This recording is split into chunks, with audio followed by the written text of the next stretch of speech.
Hello all, welcome to the Lunar Sea Spire Cartoon Fan Podcast. This is episode 311, and today we'll be talking about A Letter from the Past from Jojo's Bizarre Adventure. I'm GC13. And I'm Isabel.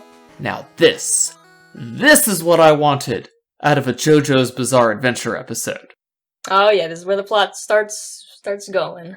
And this is where Jojo is Mr. Tough Boy. Oh yeah. And it's 7 years later, if I remember correctly. Yep, 7-year time skip, and now Jojo and Dio look a little more age-appropriately built. They still look startlingly mature for 19-year-olds, but Yeah. it's not nearly as discrepant as how they looked for 12-year-olds. Yeah, that's true. I like their little... Was that rugby or football? I think it was rugby. I'm not well-versed enough to know the difference. All I know is Jojo is an ox, but someone please strip that ball out of his hands. Maybe that just wouldn't be cricket. You know, gentlemanly rules and all that. Mm-hmm. Also, we get a mention of Jack the Ripper? Yeah, I'm a little bit confused by that one. Maybe that one makes sense in the third episode, but in the second episode, I'm seeing no Jack the Ripper happening here, so... I think they just mention him. Yeah, he will be important later on, but they're just mentioning him right now. Okay, good. This one did not make me fear for anyone's life. I feel like this one left off in a pretty good place. I do want to see the showdown that happens after Dio comes home, but I mean, he had a lucky break with that sunrise, by the way. I'm just gonna say. Oh yeah, that was lucky. Otherwise he'd probably be dead now. And then we'd have a new vampire lord of London. Yep. So, I'm guessing in this part of the series, before he gets whatever that magic that he ends up with is, Jojo isn't like... I mean, he's obviously pretty strong, pretty tough, but, you know, they made a point in that encounter with the street toughs that he is very vulnerable to weapons at this point. And it's just his sheer willpower that is keeping him in fighting shape. Alright, so, in this episode, we meet Speedwagon. What'd you think of him? Oh, Speedwagon, was that the name of the dude who called the angry mob off from killing him? Yeah, I believe so. Because I know the only one whose name I remember was Tattoo. Oh, I like the guy's visual design. And I like that he seems to have that thieves' honor kind of thing going, you know, just going off of what I've seen in this one episode. So if he's a recurring character later on, I'll be happy about that. Oh, yes, he will be a recurring character. Okay, yeah, I like him. That's, I mean, anyone who's willing to stick his neck out to save the main character is a good chap in my book. Yep, also, fun fact about his name, apparently he's named after the band REO Speedwagon. Nice. I'm trying to figure out how to work in a joke about 1888, but I'm drawing a blank here, so the listener will just have to do that for me. Nice to know that it's not just Roundabout that they like to listen to. Yeah. So how about that mask? Ooh, that was a very good payoff. I'm actually kind of impressed that such a big payoff they gave us in the second episode. Like, that's the kind of thing you could have teased all season, but I guess mangas, they flow differently. But I just feel like that if Jojo had been designed as an anime first and not as a manga, that mask would have only come into play much later in the season. So, Dio tried to kill Jojo's father. Yep, as like I said, I cheated, I looked ahead, I knew this was coming, and yet he still seems like even more of a dirtbag than I ever could have imagined. Yeah, he just wanted that inheritance, right? It's like, come on, Dio, you're gonna be a lawyer. Earn your money the old-fashioned way by taking it from people who can't defend themselves. Like, earn your money like a proper gentleman. Yeah, exactly. That's the first rule of being a gentleman. You don't target fellow gentlemen. Come on, honey. Everyone knows that. But, well, I guess he's an impatient boy, so... I mean, he bided his time for 7 years, so... Yeah, he did. I like how, I don't know how intentional this detail was, but I do like how you have the ambitious boy lifted out of poverty going into the ambitious I can make a lot of money field, and then you have the born in wealth dilettante who's expected to do nothing but sit back and let his family estate earn him income, goes into a citizen science kind of field where he can be one of the idle rich. I liked that touch, because this was very much the era of people where your archaeologists were the rich people who could afford to finance their expeditions to satisfy their curiosity. So, very true to life there. So, interesting way that the vampires suck people's blood. They don't bite them. Yeah, the merging of the fingers into the neck was new to me. Uh-huh. I don't know if that persists, but I guess it does allow the guy to see the sun coming, and he complains of... Oh, okay, no, that was Dio who said he didn't want the sunrise to be the last thing he saw. Okay. Yeah. See, he thought he... Mm-hmm. Figured it out.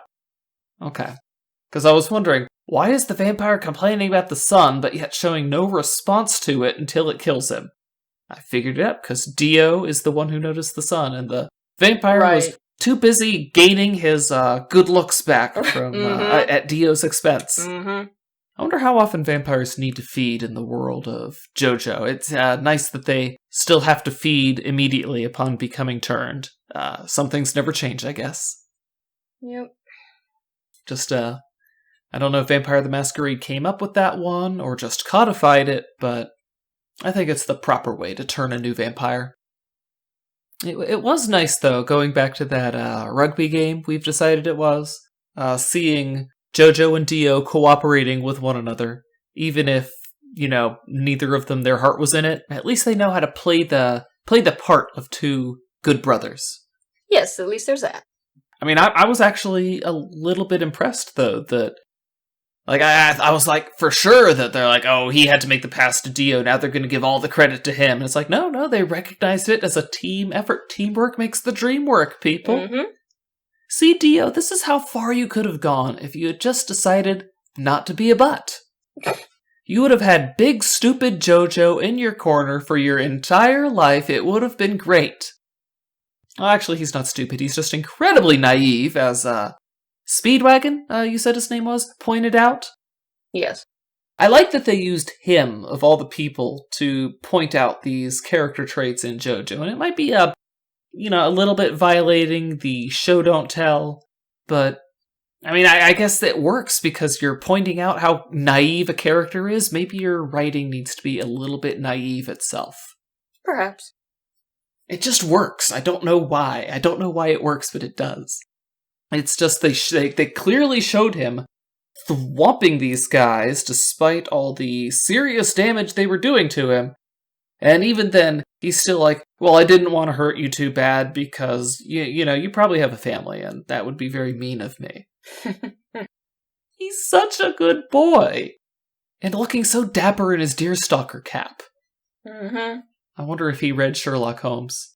I guess it's Victorian England. I guess that's... I guess he has.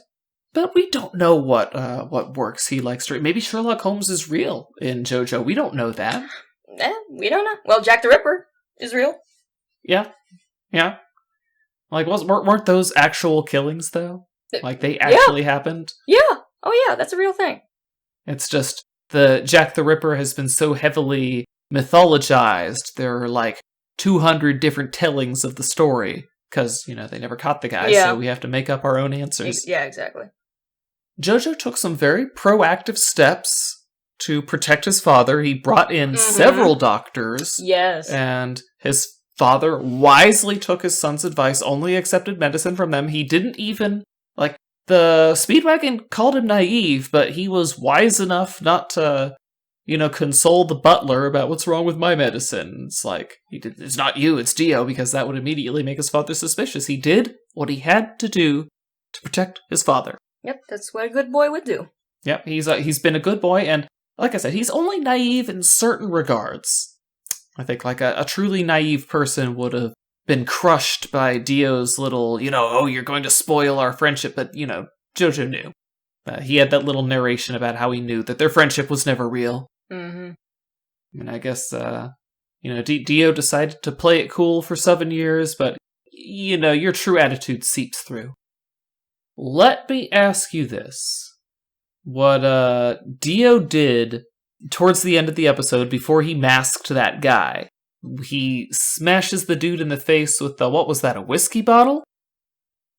That was brutal. Oh, yeah, that was. Eesh. I mean, the mask was pretty vicious, but that's just like, ooh. And he's having a moment of crisis. Like, at that time, those guys picked the wrong time to mess with the drunk kid. Oh, right, because he was thinking about his dad, because his dad was a drunkard, too, so, yeah. Yep, Dio learned very bad coping skills from his father. Oh, yeah. I mean, I don't know who he learned the I should poison people who I don't like coping skill from, but he learned bad coping skills from that person, too. Mm-hmm. Dio. Okay, I just remembered. The to be continued! Oh, yes, right when they're about to have their confrontation. I mean, that's a classic to be continued, isn't it? Yeah, I think that's where the meme started. Oh, just right when you're getting to the good part, to be continued, roll credits. And then the music starts playing, so, yeah. Yeah. Because I actually made a point to sit through and listen through most of the credits. It's a catchy song. Like, I'm rediscovering it again now. It's a very long song, too. It's like 8 minutes. Yeah, it's been so long since I sat down and listened to any version of Roundabout. And then we have what is that? What are those Aztec symbols? It's an Aztec mask, was it? Yeah, I think it's from South America somewhere. It would be Central America, because I doubt it's Inca, so it's probably Central America. Yeah, somewhere around there. It's either Mayan or Aztec. Aztec is your first and foremost blood sacrifice religion, as far as cartoons are concerned. Right. I don't think people do Mayans very much unless they're Mel Gibson, but that's really not the most historically accurate, so probably just best to stick with Aztecs. They did have some stuff going on. Mm-hmm. Flower wars and whatnot. But yes, that was I can see why that particular to be continued would spark a meme, because I mean, I could just imagine the people who they're watching the anime, see the time go further and further. It's like, oh, I have no idea how they're gonna fit in the confrontation with. They didn't fit it in. Oh my god, why would they do this to us? Nope, wait till the next episode, because they know exactly how many chapters to get to the part they want. I'm sure. Mm. Is that a Jojo? Perhaps. Jojo. Perhaps. Okay. You've never heard Jojo before? Wait, is that a thing? I haven't heard of it. I've heard them called Jojokes before. Oh, okay. I don't know if the Jojo fandom calls them Jojokes, but I have seen Jojo in the wild. Okay. Hold on, are we googling that right now? Sure, you can. Oh yeah, Jojo. Jojo is a thing. I've googled it, and Google assures me that Jojo is real. Okay.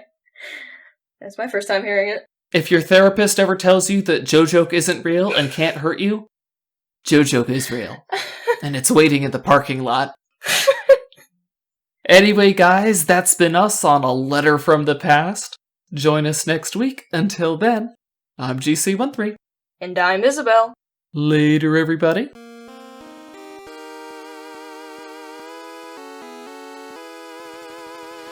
Our opening and closing music is by Mark Soto. For more cartoon-related content, please visit lunarseaspire.com.